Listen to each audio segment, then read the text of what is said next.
Baik, bismillahirrahmanirrahim. Assalamualaikum warahmatullahi wabarakatuh. Salam sejahtera untuk kita semua.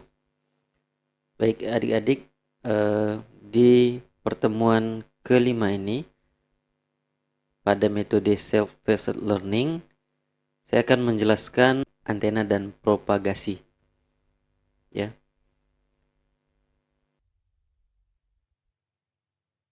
saya akan jelaskan mengenai profil dari Unpad. Ya.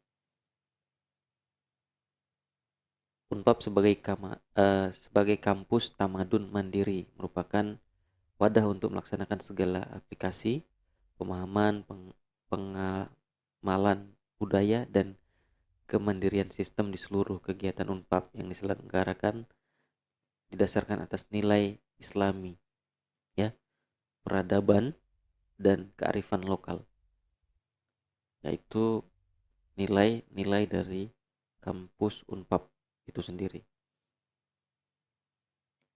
Tamadun berasal dari kata Arab artinya madana, madun, madain, yang berarti peradaban, kebudayaan, dan juga kemajuan. Ya, dalam bahasa Inggris istilahnya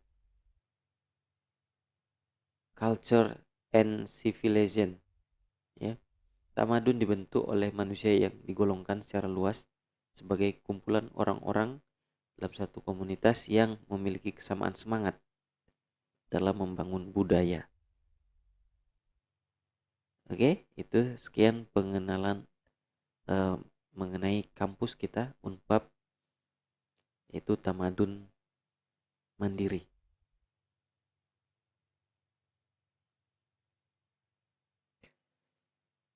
Visi misi Unpad yang pertama, menjadi perguruan tinggi swasta yang terkemuka berbasis religius dalam mengembangkan iptek yang bermanfaat bagi kemaslahatan umat. Nah,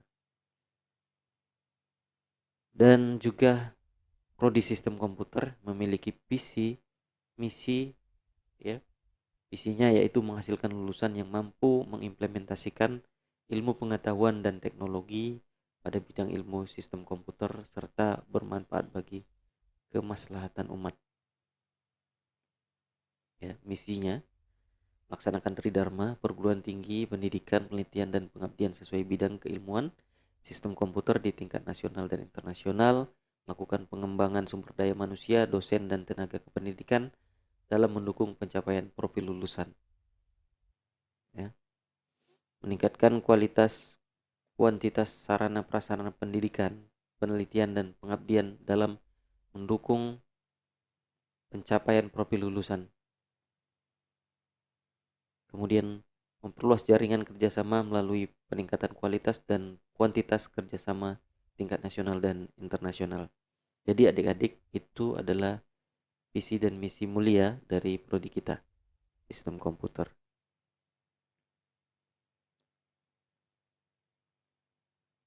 Ya, ini ada 7 nilai dasar yayasan.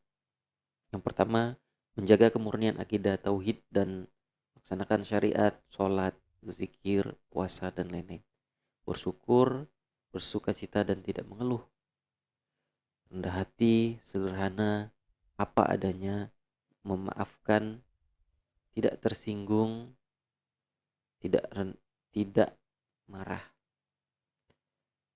Kemudian berpikir positif, berprasangka baik, dan tidak bergunjing. Berbuat baik, mengubah, dan menjadi inspirasi. Selanjutnya berempati dan memberikan solusi, bukan mengkritik atau mencela.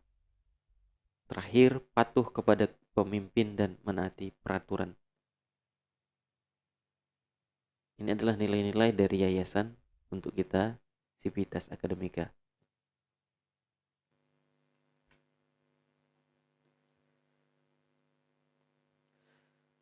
Untuk itu saya review dulu materi sebelumnya, ya, yang adik-adik sudah pelajari secara mandiri atau belajar mandiri istilahnya, yaitu protokol, ya, protokol komunikasi dalam jaringan komputer. yang sering dikenal dengan IP, ya, adalah seperangkat aturan standar dan prosedur yang mengatur bagaimana data dikirim, ya, diterima, serta diproses antar perangkat dalam satu jaringan, ya. Bagaimana dalam satu jaringan, satu alat transmisi bisa terkirim paket dari pengirim sampai ke tujuannya. Protokol ini berfungsi untuk memastikan bahwa komunikasi berlangsung secara terstruktur, konsisten, dan dapat dipahami oleh kedua belah pihak, baik pengirim maupun penerima. Oleh sebab itu, digunakanlah protokol yang sama. Meskipun perangkat yang digunakan memiliki arsitektur maupun sistem operasi, ya, ataupun vendor yang berbeda, diharapkan perangkat-perangkat seperti komputer maupun perangkat elektronik lainnya bisa saling berkomunikasi dengan yang namanya protokol komunikasi. Ya, untuk capaian pembelajaran sendiri adik-adik bisa baca, ya. Saya bacakan yang pertama, menjelaskan konsep dasar antena beserta parameter-parameter pentingnya. Misalkan pola radiasi, gain, directivity, bandwidth, dan polarisasi. Ya, jadi adik-adik paham mengenai antena, ya.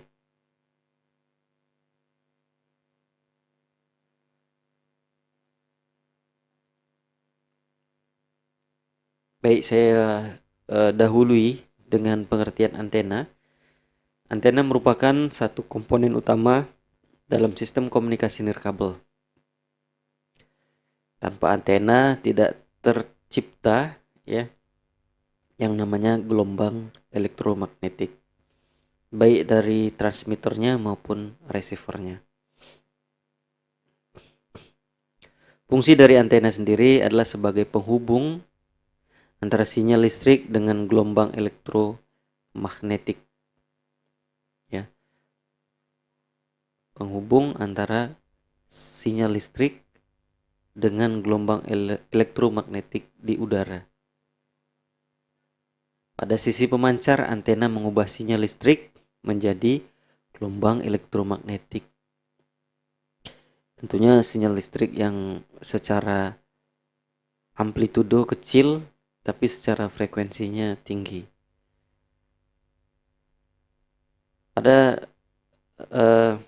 Kita ulang, ya. Pada sisi pemancar, antena mengubah sinyal listrik menjadi gelombang elektromagnetik. Sedangkan pada sisi penerima, antena menangkap gelombang elektromagnetik dan mengkonversinya menjadi sinyal listrik. Ya, menjadi sinyal listrik. Ya. Dengan demikian, antena menjadi jembatan penting antara perangkat komunikasi dan medium nirkabel. Oke, itu penjelasan mengenai antena. Ya, dalam kehidupan sehari-hari, penerapan antena dan konsep propagasi perambatan sinyal dapat ditemukan pada berbagai teknologi modern seperti Wi-Fi, ya, menggunakan antena yang namanya omnidireksional untuk menjangkau area sekitar.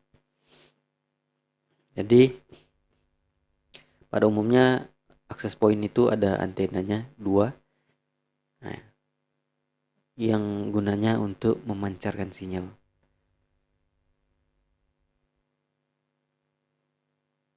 Jaringan 5G memanfaatkan antena MIMO untuk meningkatkan kapasitas dan mengurangi efek fading, hingga komunikasi satelit yang menggunakan antena parabola untuk menjangkau jarak yang sangat jauh. Nah, di sinyal elektromagnetik ini terbang bebas yang nanti akan ditangkap getaran elektromagnetiknya oleh yang namanya antena, yang pada zaman dahulu kita melihat antena radio misalkan, dalam bentuk logam gitu ya. Namun sekarang sudah seringnya dilapisi dengan plastik ya. Dengan memahami dasar antena dan propagasi, mahasiswa dapat memperoleh fondasi kuat untuk mempelajari desain, optimasi, serta pengembangan teknologi komunikasi nirkabel di masa depan. Oke, itu pengertian dari antena dan penerapannya dalam kehidupan kita sehari-hari.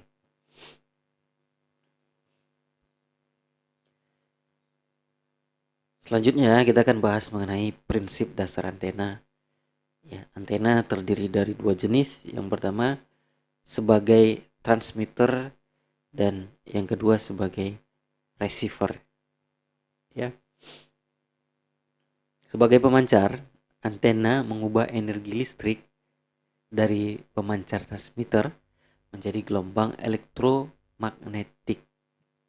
Ya, elektromagnetik yang dapat mengubah, maksudnya merambat di udara.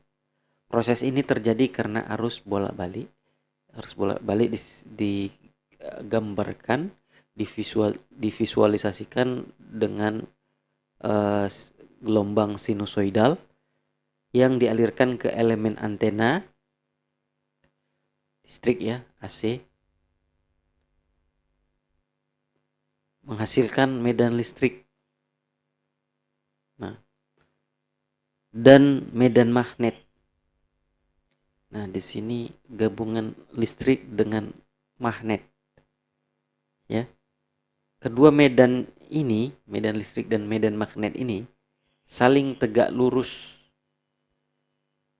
Nah, saling tegak lurus dan membentuk gelombang elektromagnetik yang merambat ke ruang bebas.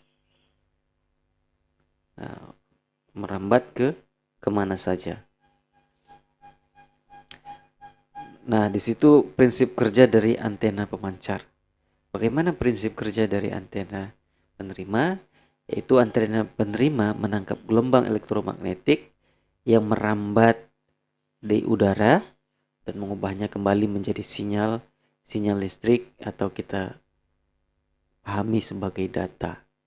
Gitu ya. Dalam bentuk zaman dulunya sinyal-sinyal listrik diubah menjadi suara, musik, dan lain sebagainya. Gelombang yang sampai ke antena akan menginduksi. Ya, gelombang yang sampai di antena akan menginduksi tegangan kecil pada konduktor antena. Menginduksi ya. Induksi itu sifat dari magnet. Ya. Tegangan ini kemudian diperkuat dan diolah oleh penerima, receiver. Diperkuat lagi. Berarti di sini elektromagnetik ini adalah sinyal ya, getaran yang sangat kecil. Ya, yang ditangkap melalui antena penerima. Kemudian diolah menjadi informasi, suara, data maupun gambar. Oke adik-adik, itu prinsip kerja dari dua antena yang artinya untuk jaringan nirkabel baik pengirim maupun penerima masing-masing memiliki yang namanya antena. Ya. Tapi antena di sini yang dimaksud ya antena yang berbeda. Diilustrasikan dengan gambar transmitter memancarkan sinyal. Sinyal akan merambat melalui udara ke ruang bebas yang dipengaruhi oleh kondisi lingkungan, misalkan tembok, pohon, cuaca, dan lain sebagainya.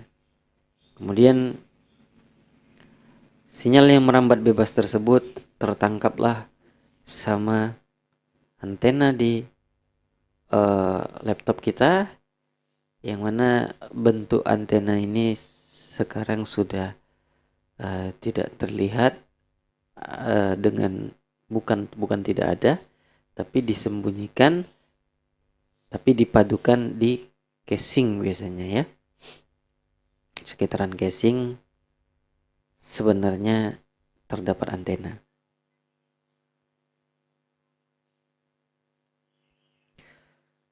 Oke, kita lanjut. Parameter utama antena. Nah, ya. Bagi yang tertarik dengan antena, tertarik dengan sinyal. Dalam sistem komunikasi nirkabel, antena memegang peran penting sebagai elemen transducer pemancar ya. Transducer pemancar elektromagnetik, dan kinerjanya sangat dipengaruhi oleh beberapa parameter utama, yaitu gain, kekuatan ya. Gain ini kekuatan bisa dikatakan, pola radiasi, polarisasi, dan bandwidth, lebar jalur ya, lebar jalur.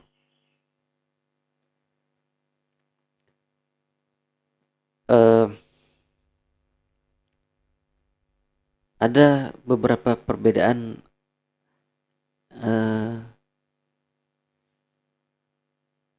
antara ya Wi-Fi, seluler, dan IoT. Ada beberapa perbedaan value parameter gitu ya, nilai parameter dari ketiga teknologi ini. Wi-Fi gainnya rendah sampai sedang, antara 2 sampai 5 desibel ya, dBi. Sedangkan seluler itu 9 sampai 15, dan IoT yang dimaksud adalah LoRa di sini 0 sampai 3 ya, dBi. Pola radiasi omnidireksional ya, omnidireksional. Kalau seluler direksional ya, berarti dari kata direct di sini ya, berarti terarah gitu ya. Sedangkan LoRa omnidireksional. Nah, dari katanya omni ini kan kalau kita pernah belajar biologi, omnivora gitu ya, segalanya gitu, berarti segala arah, pola radiasinya ke segala arah. Kita bikin akses point kita di ruang tamu akan memancar ke kamar, dapur, kamar mandi ya, dan lain sebagainya. Tapi kalau seluler, satu BTS-nya ya, satu pemancarnya diarahkan untuk misalkan ke arah kecamatan A gitu, kecamatan B, seperti itu. Polarisasi, nah ini linear, sedangkan seluler linear dan sirkular, dan LoRa ini linear ya, linear. Dari katanya ya, linear itu kan biasanya grafiknya lurus gitu ya. Nah, yang terakhir ada bandwidth ya, lebarnya sekitar 100 MHz gitu. Kalau di seluler hingga 100 MHz. Nah, seperti itu. Kalau bandwidth ya, lebar jalurnya ya. Makanya di seluler jangkauan sinyalnya lebih lebar ya. Dan untuk LoRa bandwidthnya sempit, sekitar kiloan hertz saja. Seperti itu ya adik-adik.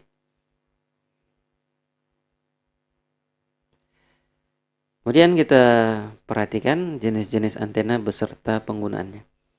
Antena isotropik merupakan model teoritis yang digunakan sebagai referensi dalam pengukuran gain antena lainnya. Antena ini memancarkan energi secara merata ke segala arah dalam ruang 3 dimensi dan tidak ada dalam praktik nyata.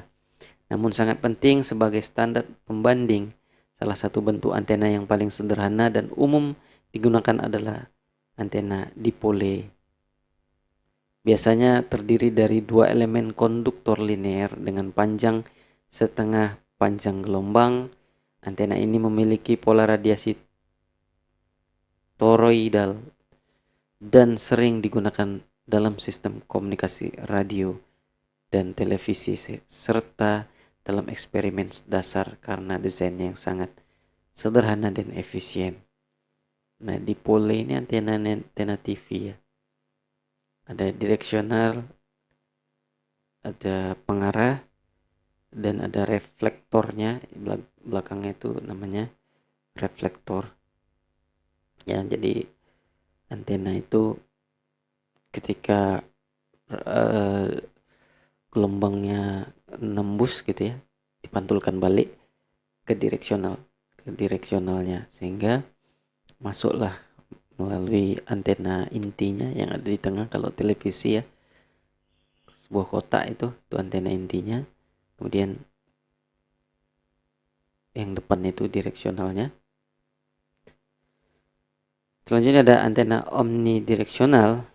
Tadi omni artinya segala arah, adalah antena yang memancarkan atau menerima sinyal secara merata dalam bidang horizontal seperti antena monopole atau coilinear. Antena jenis ini umum digunakan pada perangkat Wi-Fi, router, serta sistem komunikasi seluler karena mampu mencakup area yang luas tanpa harus diarahkan. Nah, seperti itu ya.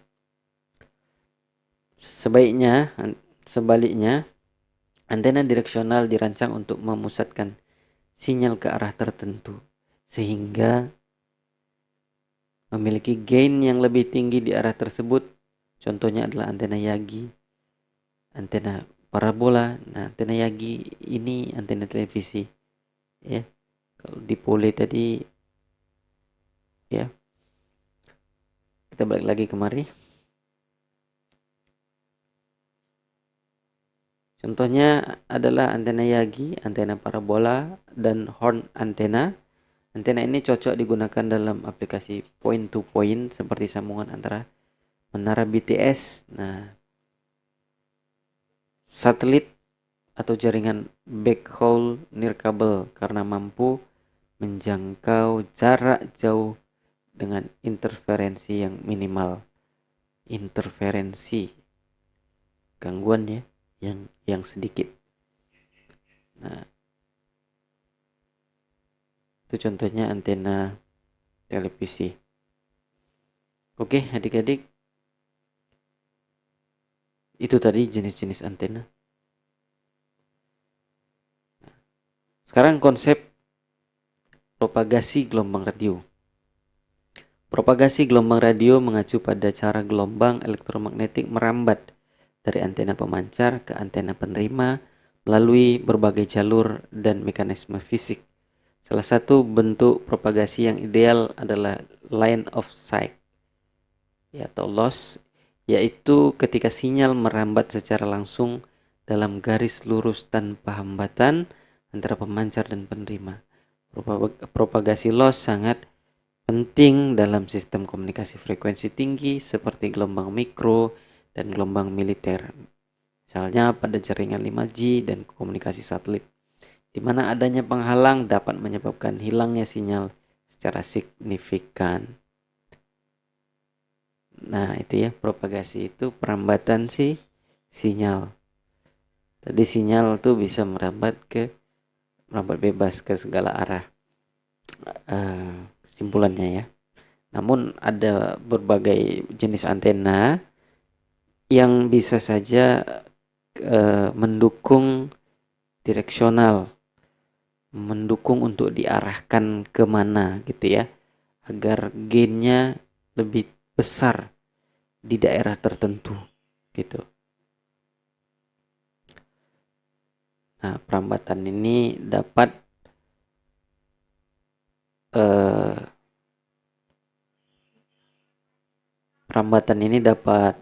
terhalang oleh tadi penghalangnya seperti pohon, bukit maupun gunung gitu ya. Oke, next. Antena dan propagasi dalam sistem komunikasi. Dalam sistem komunikasi modern, antena dan propagasi merupakan dua komponen kunci yang menentukan keberhasilan transmisi dan penerimaan sinyal elektromagnetik. Antena berfungsi sebagai penghubung antara energi listrik dan sistem transmisi dan gelombang elektromagnetik yang merambat di ruang bebas. Dalam konteks sistem komunikasi nirkabel seperti Wi-Fi, jaringan seluler, satelit hingga komunikasi IoT, pemilihan jenis antena yang tepat sangat berpengaruh terhadap jangkauan, kualitas sinyal, dan efisiensi energi sistem. Antena dengan gain tinggi dan arah radiasi fokus digunakan untuk komunikasi jarak jauh seperti pada antena parabola untuk satelit, sedangkan antena omnidireksional lebih cocok untuk cakupan area luas seperti pada access point Wi-Fi. Nah, artinya kita silahkan memilih antena yang mana gitu ya. Kalau seandainya kita bisa mendesain sendiri antena guna kebutuhan penelitian kita atau riset kita. Nah, trennya penggunaan jaringan nirkabel ini kan trennya untuk IoT gitu ya. Jadi robot-robot ini janganlah dikasih kabel ya kan adik-adik, agar dia bisa berjalan bebas gitu.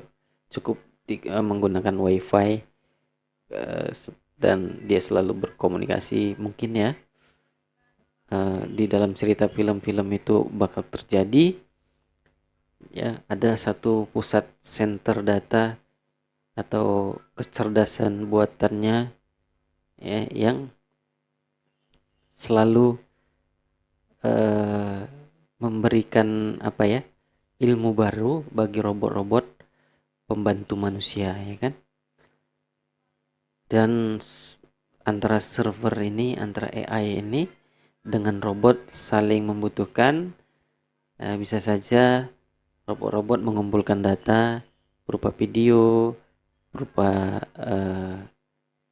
percakapan dengan manusia ya kan, yang setiap detik dilakukan, setiap saat dilakukan, yang terkumpul bertahun-tahun, bisa saja selalu dipelajari sama servernya, kira-kira gitu ya ceritanya.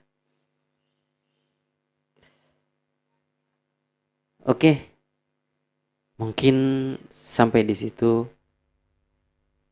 materi kita mengenai antena dan propagasi. Silahkan kerjakan latihannya. Untuk metode belajar self-paced learning ini, saya tekankan lagi, kerjakan latihannya ya, sebagai bukti kalian memang mempelajarinya gitu ya. Baik, terima kasih untuk adik-adik yang sudah mendengarkan video ini ya.